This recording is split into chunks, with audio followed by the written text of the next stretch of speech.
ay badbaadiyeen nolosha ilma yar ma rumaysan kartid waxa uu sameeyay subhanallah. intaan muuqaalka bilaabin waxaan si sharaf leh kaaga codsanayaa muuqaalka like saarto kana mid noqoto saaxiibada qiimaha badan ee family-ga mahadsanid.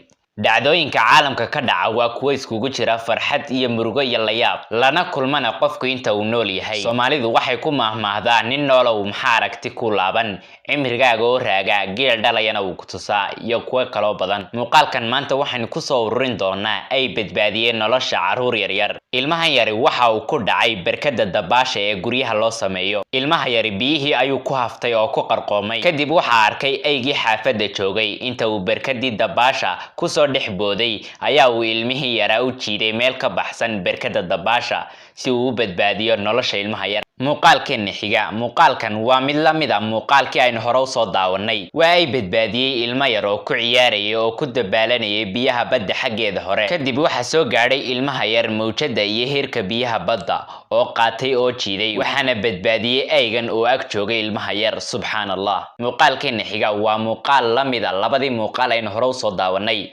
haddaba aynu daawano bal aygan iyo waxa uu sameeyo. muuqaalkeena maanta intaas ayuu nooga eegyahay. fadlan haddaad muuqaalka ka heshay like saar kana mid noqo saaxiibada qiimaha badan ee family-ga mahadsanid. muuqaalkan mid la mid ah intaan ku kulmi doono waxaan idinkaga tegayaa. wassalaamu calaykum waraxmatullaahi wabarakaatu.